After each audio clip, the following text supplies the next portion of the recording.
جو عمل انہوں نے چھپ کر کرنے کی فیصلہ کیا ہوا تھا وہ انہوں نے حرکت دن دھاڑے کوٹھے پر چڑھ کر دی۔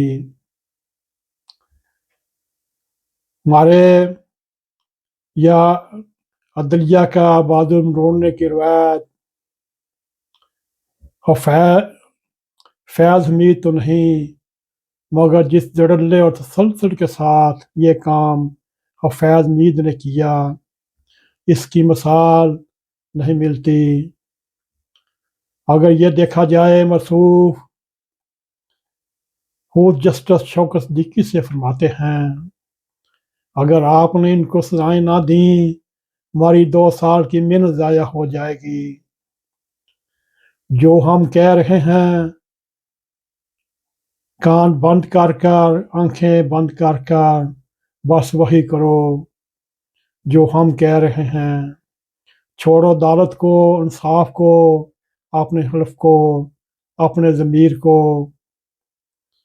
خفیہ ایجنسیاں لوگوں کے فون ٹیپ کرنے کا شوق تو ہمیشہ ہی رکھتی ہیں، مگر فیض حمید نے اس کھیل کو بھی اپنی توڑ تک پہنچایا۔ اس نے بھی جس کمرے میں کیمرہ لگ سکتا لگوایا، اور پھر جہاں جہاں سینٹ کے ڈائس پر بھی کیمرے لگوانے پڑے وہاں بھی کیمرے لگوائے۔ پھر ان فلموں کا کھڑکی توڑ استعمال کیا گیا، یہاں تک اپنے پالتو عزیز جان حلیف عمران خان کو بھی نہ چھوڑا۔ میرے عزیز دوستو، اسست پالنے کا شوق تو فطرت خاکی میں ازل سے ہے،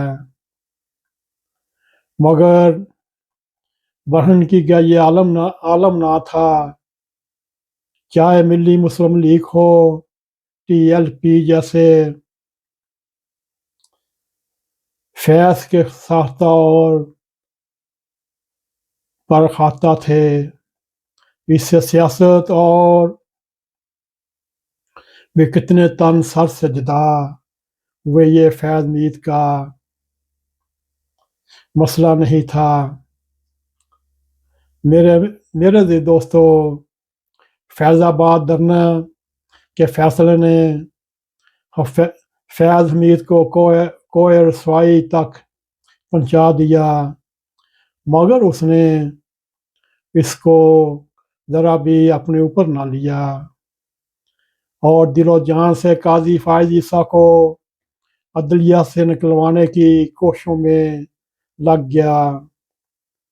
فیض حمید شوکت صدیقی کو عدلیہ سے نکلوا کر اور فائز عیسیٰ کے خلاف ریفرنس بنوا کر خود برہنہ ہوتا گیا اور یوں پورے نظام کو بھی ننگا کرتا چلا گیا۔ میرے عزیز دوستو، ایجنسیاں سیاست میں مداخلت کی شوقین تو ابتدا سے ہی، مگر سیاسی پارٹیوں کو اپنے لیے ڈیسک کے طور پر چلانے کا بھی نوکھا تجربہ فیض حمید نے کر کے دکھایا۔ یہ پہلی دفعہ کا واقعہ ہے پارلیمنٹ کے اندر ایک ایسا افسر بٹھا کر بیان دخل پورے نظام کی توہین کرتا رہا اور یوں کرنل لیاقت کے نام کا ایک سرکاری ہرکارہ بٹھا کر پوری حکومت کو چلاتا رہا۔ میڈیا کو لگام ڈالنے کی خواہش تو شروع سے ہی موجود تھی، مگر فیض جو جبر و قہر عام کیا وہ کوئی فرعون دوران نہیں کر سکتا۔ سادہ لفظوں میں فیض حمید وہ صاحب تھے جنہوں نے ملک کے نظام کو اپنے پاؤں کے تلے روند ڈالا، مگر یاد رہے ان کی حالیہ گرفتاری ان کے گناہوں کے باعث عمل میں نہیں لائی گئی۔ یہ جو ہم نے آپ کے سامنے رکھے، وہ سب گناہوں میں گناہ کبیرہ ہیں، مگر کچھ حلقوں میں یہ روزمرہ کے معمولات ہیں۔ اگر ان گناہوں کی پاداش میں فیض حمید کو گرفتار کیا جاتا تو پھر تو نہ جانے کون کون سے گردن سے پکڑے جاتے۔ میرے عزیز دوستو، دل تھام کر سنیے، فیض حمید کے خصوصی گناہوں میں مختصر 9 مئی کا سب سے بڑا گناہ ہے۔ 9 مئی کی واردات کا نقشہ نویس سمجھا جاتا ہے۔ جنرل آصف منیر کی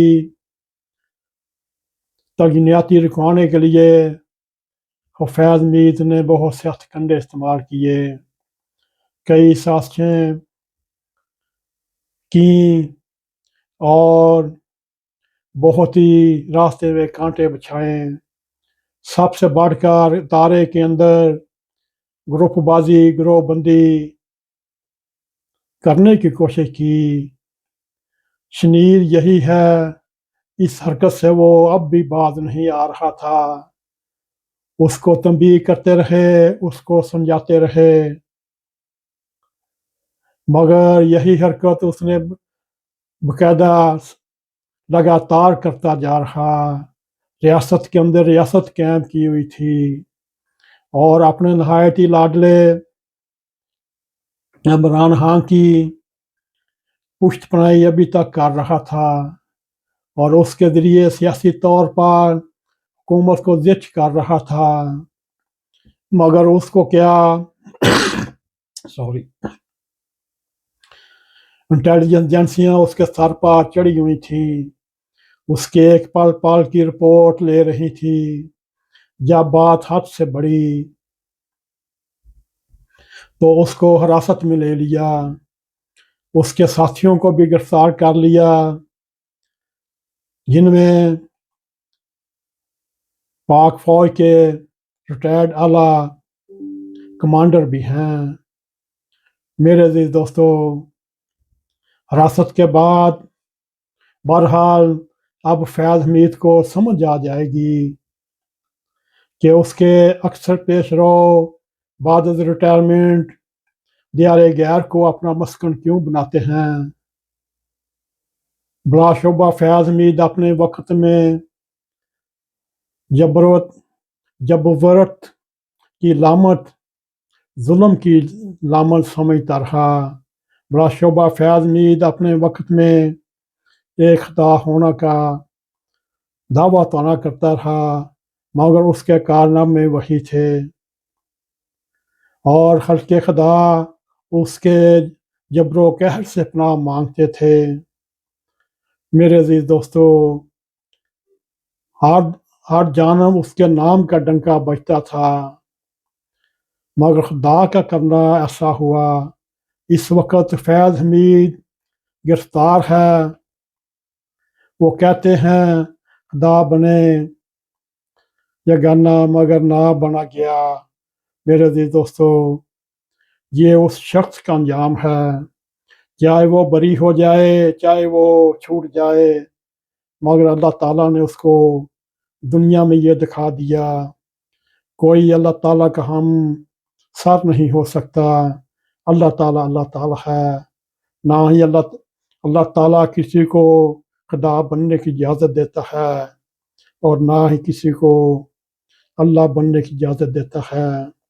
آخر کار اللہ تعالیٰ ایسے سبب لگاتا ہے، وہ اپنے آپ کو خدا سمجھنے والا دنیا و آخرت میں ذلیل و خوار ہو جاتا ہے اور اپنے کیے کی سزا پاتا ہے۔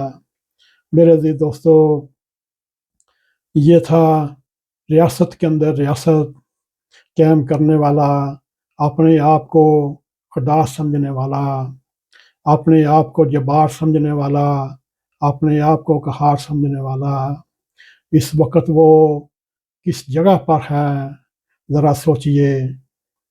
اللہ تعالیٰ سے ہر وقت معافی مانگتے رہنا چاہیے، استغفار کرتے رہنا چاہیے، اللہ تعالیٰ کی کبریائی کرتے رہنا چاہیے۔ اللہ تعالیٰ پاکستان کو اپنے حفظ و مان میں رکھے اور پاکستان کی اپنے غیب سے حفاظت فرمائے اور دشمنان پاکستان سے محفوظ رکھے۔ میرے عزیز دوستو، اگر آپ کو ہمارا یہ پروگرام پسند آئے، اس کو لائک بھی کریں، اس کو شیئر بھی کریں، کمنٹ سیکشن میں جا کر اپنا ذرا خیال کرتے ہوئے NAQ TV4 کو سبسکرائب کریں اور جاتے جاتے بیل آئیکن کو کلک کریں تاکہ ہماری آنے والی ویڈیو آپ تک پہنچ رہیں۔ اسی کے ساتھ ہمیں اجازت دیں۔ السلام علیکم ورحمۃ اللہ وبرکاتہ۔